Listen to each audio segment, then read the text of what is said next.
Et bonjour, aujourd'hui c'est la 30e anniversaire de la PlayStation. Donc la PlayStation 1 est sortie il y a 30 ans maintenant. Et je vais faire un peu de blabla sur le sujet PlayStation 1, parler un peu aussi de la PlayStation 5, puisque la PlayStation 5 il y a une version 30e anniversaire qui arrive. La PlayStation 1, donc il y a de très bonnes vidéos, j'en vous en mettrai une en description sur la présentation, sur la sortie, de d'où vient la PlayStation 1, tout ça, pourquoi elle est sortie. Je vais pas parler trop là-dessus, juste voilà en gros. Nintendo a demandé à Sony de faire un lecteur pour la Super Nintendo. Sony pensait que le lecteur allait sortir sur la Super Nintendo. Nintendo leur a mis à l'envers. Ils ont sorti eux-mêmes la console de jeu, voilà, donc la PlayStation 1. Et pour écraser la concurrence, ils l'ont sorti à petit prix. Oui, ça marchait très bien. Il y a Sega qui présente, c'était quoi? La Saturn. La Saturn, c'était la Saturn? Oui, c'était la Saturn, je crois. Et il présente la Saturn, il la présente à 400 dollars. Il présente la Saturn, ils font beaucoup de blabla voilà, sur la Saturn. Voilà, 400 dollars, machin. Sony, le même jour, présente la PlayStation 1. Donc, le seul truc qu'a dit le gars, il monte sur scène, il prend le micro, il fait 299 et il se barre. Et c'était la fin de la présentation de la PlayStation 1. 299, donc c'était le prix, 300 dollars, alors que la Saturn était plus chère, 100 dollars de plus. Voilà. Et depuis, on connaît la PlayStation, ce qu'elle a fait, le nombre de ventes, tout ça, c'était un pur succès. Cette petite machine, c'est la mienne d'époque que j'ai acheté. Et c'est pas une série 1, c'est-à-dire que c'est la dernière série des FAT. Euh, c'est une série 9002, pas c'est une européenne, mais voilà, c'est une série 9000, sachant qu'il y a eu donc, ben voilà, donc, comptez, la première c'est la mienne. Et chaque fois, Sony a essayé soit de réduire les coûts, soit d'améliorer la console au sens économie pour réduire les coûts, et surtout fiabilité, parce que la première, il n'y en a plus beaucoup qui doivent marcher, hein. Et le problème de la PlayStation 1, c'est surtout des problèmes de... Bon, là, il y a un CD, hop, je sais pas si on voit, c'est dégravé dedans. Et le problème de la PlayStation 1, donc, c'est surtout le problème de lecteur CD. Voilà, très fragile, il se cassait facilement. Le chariot spindle, il s'écrase, il se pète dans tous les sens. La lentille déconne, après on trouve des lentilles chinoises qui marchent 15 jours. Bref, celle-là, c'est une 9000, elle marche parfaitement. J'ai eu l'idée de, quand j'ai acheté la PlayStation 2, ben, pour faire un peu d'argent et faire acheter des jeux, tout ça, ben, de vendre tous les jeux de la PlayStation 1, donc j'ai plus de jeux. Originaux, je parle, parce que là, vous voyez, il y a un jeu gravé dedans. Parce que une fois que j'ai vendu tous mes jeux, eh ben, je me suis dit, ah merde, c'est quoi, j'ai gardé la console, de toute façon, je vais la garder, la console. Donc j'ai mis une puce dedans. Et c'est pour ça que je lis les jeux gravés et que dedans, il y a un Trax Data, ça rappellera des souvenirs à certains. Trax Data, super marque de CD. Et il marche encore puisque je l'ai testé. Et ce Crash Bandicoot 3 qui est dans le lecteur fonctionne parfaitement sur cette petite console. Cette bonne vieille série 1 de PlayStation 1. Sony, donc, il y a 30 ans, sortait la PlayStation 1, la PlayStation 5 se vend très bien, et là, ils ont décidé de faire une série limitée 30e anniversaire.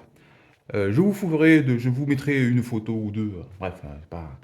Elle est grise comme la PlayStation 1, elle utilise le même logo que la PlayStation 1, voilà, il y a quelques trucs, et ils sortent donc la PlayStation 5, la PlayStation 5 Pro, les deux manettes, la manette de base et la manette Edge, la haut de gamme, en version donc 30e anniversaire, look PlayStation 1. Et ils sortent aussi l'espèce de petite console portable, qui n'est pas une console portable, qui est juste une espèce de relais de stream de la PlayStation 5. Voilà. Et voilà, donc cette console sort en édition limitée, et voilà, le problème c'est limité. Et on se doute que monsieur les scalpers vont tout cramer dès la sortie de la console et personne ne va en avoir. Ou les avoir à 2000 euros. Sachant que la PlayStation 5 Pro est vendue 800 euros, 930 avec le lecteur, et ça sur un lecteur. Je ferai une petite aparté d'ailleurs sur les jeux. Mais la PlayStation 5 Pro, c'est anniversary à 12 000 exemplaires limité. Elle va être toute scalpée, je pense, personne n'en aura et ça sera réglé. À la limite, ce qu'on va pouvoir avoir, c'est un précommande, je pense que ça sera la manette. La manette PlayStation 5, on pourra l'avoir puisque PlayStation 5 limité, donc. Moi, j'en ai une, comme celle-là, une bleue, magnifique. La PlayStation 5, donc en série limitée, voilà, ça va être compliqué à avoir. Donc, j'essaierai peut-être d'avoir une manette. On va voir, on verra. Donc, ma petite console d'époque. Superbe machine, là on peut mettre les cartes, là on met les manettes. L'avantage de la version 9000, la première console, première PlayStation sortie avec cette manette-là. C'est une manette simple, c'est-à-dire qu'il n'y a pas les deux joysticks. Voilà. Je rappelle, les deux joysticks, c'est ça c'est ma manette de PlayStation 3, mais c'est exactement la même, vous voyez, c'est juste qu'elle a les deux sticks en plus analogiques. Et en plus, elle a les DualShock, donc elle a les deux moteurs dans les machines, dans les oreilles. Celle-là, elle a rien du tout. Voilà, elle était comme ça. Le problème, ça marchait très bien pour les premiers jeux qui sont sortis. Mais après, pour jouer genre à Tomb Raider qui était très très très bien sur cette PlayStation 1, c'est très difficile à jouer là-dessus. Parce que quand on tourne, ben, ça tourne un coup sec. Il faut mieux avoir la DualShock. La DualShock, en plus c'est une DualShock, ça veut dire qu'elle a, moi, elle a les analogiques, c'est une série 9000, mais aussi les moteurs de vibration. Et oui, parce que la toute première PlayStation 1 qui est sortie, comme je vous disais, elle n'avait rien. La version après est arrivée avec les analogiques, et après elle est arrivée avec les deux moteurs. Et les deux moteurs, celle-là, ma PlayStation série 9000 les avait. La console, je ne l'utilise plus en tant qu'elle, puisque depuis, hop, je vais l'écarter, hop, mais là, j'ai acheté une petite PlayStation. Bon, là, il n'y a pas de lecteur CD, hein, sans doute, c'est une classique, c'est-à-dire c'est une console émulée, comme les mini-consoles qui se fait maintenant, sauf que celle-là, c'est une PlayStation 1. D'ailleurs, c'est la manette de ma classique que j'ai là. La PlayStation classique, en gros, c'est une copie conforme de la grosse. Vous pouvez voir, c'est les mêmes. Elle est très bien faite. La couleur correspond. Les boutons y correspondent. Il y a tout, les petits boutons reset. Open marche aussi. Là, c'est un inject, là, c'est un open. L'open marche aussi. Open, il n'ouvre pas le tiroir, il ouvre un menu. Et la console marche parfaitement. Cette console a été extrêmement décriée parce qu'il y avait des jeux dessus. Je ne sais pas combien il y en a, une vingtaine. Il y a une vingtaine de jeux intégrés et c'est pas forcément les meilleurs jeux qui existent sur la console. Ça fonctionne très bien. Moi, le gros problème que j'ai de cette petite mini console, que j'aime beaucoup, c'est qu'il n'y a pas une DualShock avec. Voilà. C'est vraiment le défaut de cette console. Parce qu'après, on peut flasher le firmware, elle peut lire par le lecteur, par un port USB, elle peut lire une clé USB, ou on peut brancher un câble OTG à l'arrière. OTG, ça veut dire il y a un câble USB qui arrive, il est divisé en deux câbles USB, un qui va là pour alimenter et l'autre qui va sur un périphérique USB, une clé USB en gros. Il permet d'avoir plein de jeux dessus. Mais moi au final, j'ai une. Bon, celle-là, je l'utilise pas mal, mais je préfère au final utiliser l'émulation pure. Ça, c'est l'émulation aussi, mais l'émulation de ma bateau serrant. Voilà. Là, j'ai une vraie DualShock. C'est pas une DualShock puisque c'est 8 bidou. Voilà, donc je préfère utiliser cette manette sur ma machine bateau serra et la PlayStation 5 est émulée. La PlayStation 5. La PlayStation 1 est émulée à la perfection. Et même la PlayStation 2 d'ailleurs. Très bonne machine. Voilà, donc une petite machine très sympathique. La PlayStation 1, quand elle est sortie, donc Sony a tout éclaté. Et quand la 2 est arrivée, ben, ils ont fait pareil. Je vais parler un petit peu de la PlayStation 5. Bon, là, voilà, la PlayStation 5 donc pour illustrer, j'ai ma manette. Pourquoi j'ai une manette bleue? D'ailleurs, elle est magnifique cette manette bleue. Et pas la blanche. La blanche, je l'ai aussi, mais la blanche, j'ai du drift sur le joystick gauche. Et j'ai un bouton, le R2, qui est un peu pété. Parce qu'il y a un retour de force dessus sur le R2. Oui, R2, R2. L2, R2. Voilà. Et L2, moi j'ai R2 qui est pété. C'est celui-là, R2. Il y a un retour de force dessus. Le retour de force déconne. Et je sais pas, c'est tout mou, c'est bizarre. Faudrait que je la répare un de ces quatre. Donc en attendant, j'ai celle-là qui marche parfaitement puisqu'elle est récente. Voilà. Et c'est le seul problème de fiabilité, en gros, pour résumer, de la PlayStation 5. Contrairement à la PlayStation 1 qui a eu beaucoup de problèmes, je disais de Fachario et compagnie, la PlayStation 5 est une super console, très très bien foutue et très bien conçue et très bien née. J'ai une Day One de PlayStation 5, elle marche parfaitement. Le gros avantage de la PlayStation 5 par rapport aux autres consoles Sony, surtout le PlayStation 3 et PlayStation 4, puisque la PlayStation 1 n'est pas sujette à la chaleur, et la PlayStation 2 pas trop, mais la 3 et la 4, il y a de la pâte thermique. La pâte thermique, au bout de quelques années, 3, 4 ans, 5 ans, elle commence à être dure comme de la pierre, et la pâte thermique qui est dure ne conduit plus très bien la chaleur, et ça chauffe à mort, et la console fait un bruit d'aspirateur. Donc c'est très connu des PlayStation 4 de faire des bruits d'aspirateur. Un petit peu moins la PlayStation 3 parce que le consomme moins et elle chauffe moins. Mais la PlayStation 4 fait un bruit d'aspirateur. Sur la PlayStation 5, ils ont résolu le problème en mettant du métal liquide. Le métal liquide, ce n'est pas Terminator 2, mais en gros la pâte thermique, elle est pas en forme de graisse, elle est en forme de liquide tout le temps. Donc autour je sais, je vais essayer de vous mettre une petite photo d'illustration, mais autour du CP, de l'APU, parce que c'est un APU, autour de l'APU, ils ont mis une espèce de mousse pour pas que le métal liquide se barre et qu'il reste au milieu. Et donc une fois qu'il est en pression, le liquide il reste tout le temps liquide, ça veut dire qu'il ne durcit pas. Et même au bout de 4 5 ans, la pâte est parfaitement fonctionnelle, la pâte, entre guillemets, le métal liquide est parfaitement fonctionnel. Il y a eu quelques cas de PlayStation 5 qui déconnent, qui tombent en panne, qui crament, parce que le liquide a réussi à se barrer sur les côtés, sur les versions verticales de la PlayStation 5. Et c'est arrivé que le liquide se barre. Voilà, c'est juste à savoir ça. La perso, la mienne, je ne l'ai pas bougée depuis que je l'ai achetée. Elle est à format horizontal, donc le métal liquide est toujours en même position. Et en version horizontale, il ne va pas se barrer, puisque ça paraît horizontal. Je vais parler un peu sur la PlayStation 5 de dématériel et de jeux physiques. Vous noterez que la PlayStation 5 Pro 30e anniversaire, elle est disponible avec un cache pour le lecteur Blu-ray. Lecteur Blu-ray, donc il va du 130 euros à part. Bizarrement, sur la PlayStation, sur la Slim, on peut acheter la Slim avec le lecteur intégré. Là, on ne peut pas. Donc, peut-être qu'ils le feront. Tous les lecteurs se sont fait scalper, donc il n'y a plus de lecteurs sur le marché. Donc, si vous voulez acheter un lecteur de 400 euros, je vous en prie. Donc pourquoi acheter une console dématérielle alors qu'on peut avoir une console physique? La console physique a que des avantages aujourd'hui. Pourquoi je dis aujourd'hui? Parce qu'il y a Steam qui est arrivé sur la PC et Steam a bouleversé les choses. Mais sur console, c'est un peu différent. Imaginez. Voilà, j'ai acheté ce jeu Day One. J'achète très peu de jeux Day One. Pourquoi j'achète pas des jeux Day One? Parce que les jeux aujourd'hui, les 90% des jeux sont pas finis, sont buggés. Et je préfère attendre un peu pour acheter un jeu qui soit débugué. Par exemple, je voulais acheter Star Wars Outlaws, qui me semble pas mal. Pas mal.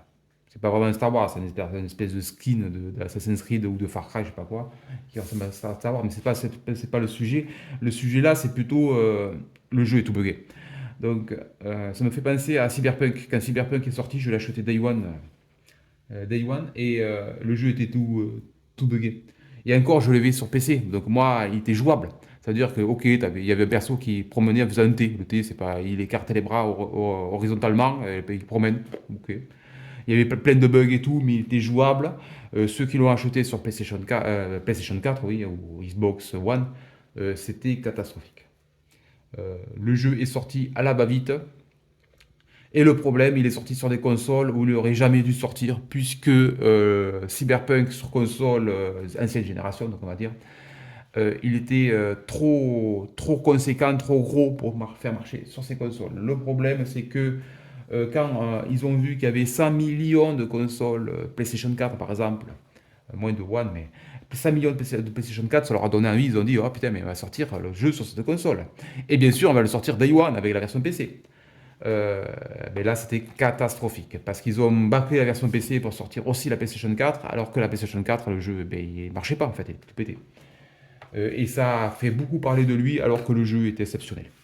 Euh, il aurait dû, mais ouais, mais quand on le sait aujourd'hui, mais avec le recul.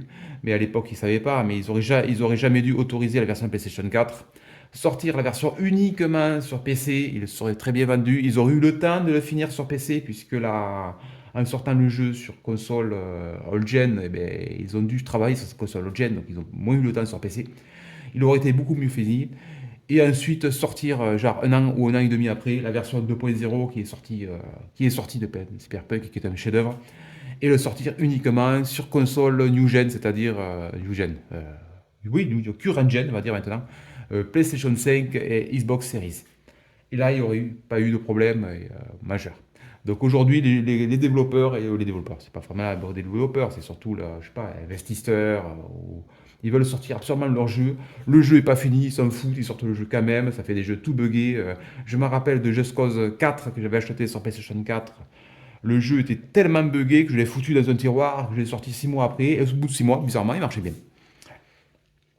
Voilà, donc le problème, c'est que on achète d'autres jeux. C'est un physique. Sony, Nintendo et Microsoft arrêtent le réseau de la console. Ça peut arriver. Récemment, Nintendo a arrêté celui-là de la Wii. Le problème, c'est que on va mettre la galette dans le lecteur. Je fais voir Astro, mais lui, il n'est pas buggé par contre. On met la galette de Just Cause dans le lecteur. Imaginez que Sony a arrêté le réseau. Et là, ben, le jeu ne va pas se mettre à jour. Donc, on aura un jeu totalement buggé et qui sera injouable. Pourquoi? Parce que la console n'a plus accès au réseau. Aujourd'hui, si on prend un jeu Wii, un jeu qui est buggé, je ne connais pas la Wii, donc je ne dirai pas les jeux qui ont été buggés, il y en a certainement. Comme le CD dans le lecteur, ça va marcher, mais comme il ne recevra pas son patch, eh ben, le jeu sera tout buggé. Mais voilà, donc revenons à la version physique. La version physique, je l'ai acheté Day One celui-là. J'achète mon jeu Day One sur console. Vous l'achetez en version numérique, vous le payez 69 euros.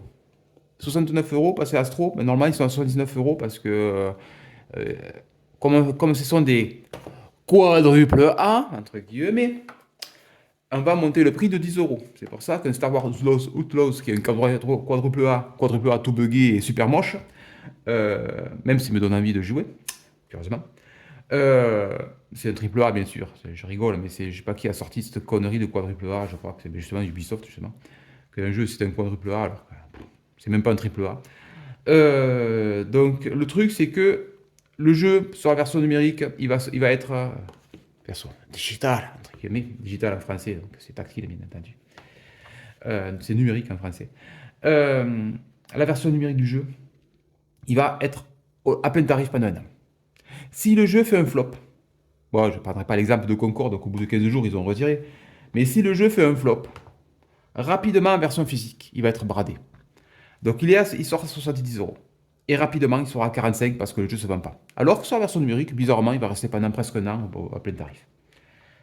Mieux que ça, je l'ai acheté Day One, je vous l'ai dit. Je ne l'ai pas payé 70 euros ce jeu. Je l'ai payé 54, 53,90 je crois, parce que je l'ai pris chez Leclerc. Chez Leclerc, tous les jeux qui sortent à la version physique, pendant une semaine, 15 jours, ils vont être à prix réduit. Même Amazon, ils sont moins chers. Amazon, généralement, il y a 10 euros de moins pour la version de lancement. Et après, ils remontent au plein tarif. Mais là, Astro, je l'ai donc payé 54 euros au lieu de 70 en fait.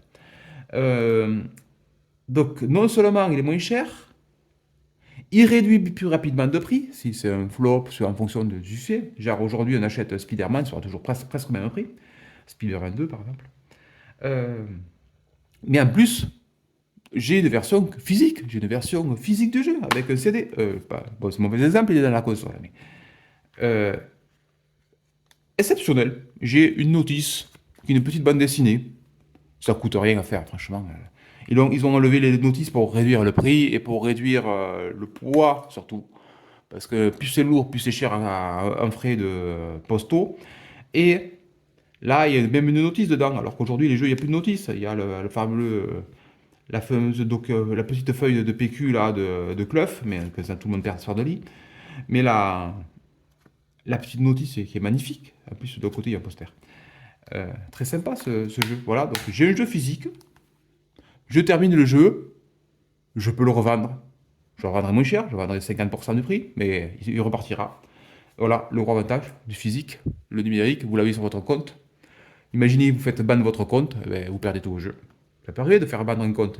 C'est arrivé à certains, surtout ceux qui font du stream. Parce qu'il suffit de dire un gros mot, un gros mot à la mode, voilà, et pour se faire bannir. Donc c'est facile. Alors que la version physique, ben, met le jeu dans le lecteur et ça fonctionne. Euh, je n'ai même pas besoin que si vous avez besoin d'être connecté à un compte PSN, il suffit de connecter à la console sur RJ45, elle télécharge sa mise à jour. Et là, le jeu, je vous dis, exceptionnel ce jeu. Il tire à fond de la manette. Ma manette qui est là. Il tire à fond de la manette du DualSense. Donc, ça, c'est. Et je crois que c'est le seul jeu qui tire aussi bien de la manette. Partie de la manette.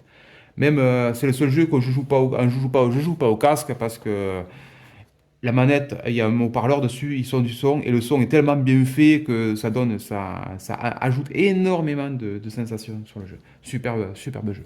Voilà. Donc les versions physiques, à l'époque ça n'existait pas. Ma PlayStation 1, elle ne va pas sur Internet. Ma PlayStation 2, elle ne va pas sur Internet. Et la PlayStation 3, c'est la première qui allait sur Internet. Et la PlayStation 3 était la première à avoir des jeux pas fini. Il y en avait moins qu'aujourd'hui. La PlayStation 3, il y a quelques jeux qui sont pas trop finis. Il y a un patch, pas forcément Day One. Il y a eu des patchs, chaque jeu a un patch, mais le patch, ils vont pas améliorer énormément de trucs. Sur la PlayStation 3, ça l'est encore. En tout cas, les premiers jeux sortis. Après, les plus derniers, peut-être, il y avait des patchs. Mais là, les jeux pas finis sont arrivés sur PlayStation 4 à masse. Voilà. PlayStation 4, vous la connectez, vous achetez pour votre gamin, votre cousin, je sais pas quoi, une PlayStation, votre neveu, je veux dire plutôt. Vous achetez une PlayStation 4 hein, pour y faire plaisir, vous la connectez pas à Internet, mais catastrophique. Les jeux ils sont tout buggés, ils marcheront pas, ça va être de la merde en barre. Et c'est pareil sur toutes les consoles. Je parlais de Sony parce que j'ai la Sony, j'ai la 1, j'ai la 2, j'ai la 3, j'ai la 5. Pourquoi j'ai pas la 4? Parce que la 5 est compatible. Donc quand j'ai acheté ma 5, j'ai revendu ma 4, enfin j'avais une 4 Pro, j'ai revendu la 4 et ça m'a permis de me payer une partie de la 5. Voilà, tout simplement. 5 que j'ai acheté Day One, comme je vous disais, en précommande, c'était pendant l'époque du virus. Euh, donc voilà, donc c'était juste pour vous parler un peu de, voilà, de blabla sur Sony, la PlayStation 5 et PlayStation 1, voilà. Et version anniversary de la PlayStation 5 qui vient de sortir. Donc, après, la PlayStation 5 anniversary qui vient de sortir, je la trouve magnifique parce qu'elle ressemble à une PlayStation 1. Mais de là à l'intégrer dans un meuble télé, ça va faire un peu bizarre d'avoir cette console grise, couleur super chelou d'ailleurs, cette console. On notera que ma manette Albedo qui look PlayStation 1, grise, elle n'a pas le même gris. Elle n'a pas non plus les fameux triangles croix carrés. Ouais, c'est rond. C'est ça que je viens d'aller chercher. Elle a des trucs Xbox, oui, parce que c'est une. Je la branche sur ma Bato Serra et elle est détectée en tant que manette 360, bien entendu. Super manette, ça. Tout est bien. Très très bonne manette. Je l'utilise beaucoup. Et super machine. Et j'ai un dongle de l'autre côté, donc je branche le dongle sur ma Bato Serra et la manette est reconnue direct. Le lien hertzien entre la manette et le dongle est instant. Il y a pas de, et c'est pas de Bluetooth, donc c'est un lien de 2,4 GHz et il est très très rapide. Voilà, c'est ça que je veux dire. Même elle, c'est un lien en direct de 2,4 GHz, bien entendu, c'est pas de Bluetooth. Euh, donc voilà, c'était juste pour vous parler un petit de blabla sur la PlayStation 1 et la PlayStation 5. Voilà. Donc vous savez ce qu'il vous reste à faire, acheter une PlayStation 5 30e anniversaire que personne ne pourra avoir. Voilà. Vous la laissez dans votre carton et après vous la revendez comme font les scalpers pour vous faire un peu d'argent. Non, je rigole, bien entendu, faites pas cette connerie. Voilà, je vous dis à bientôt sur la chaîne.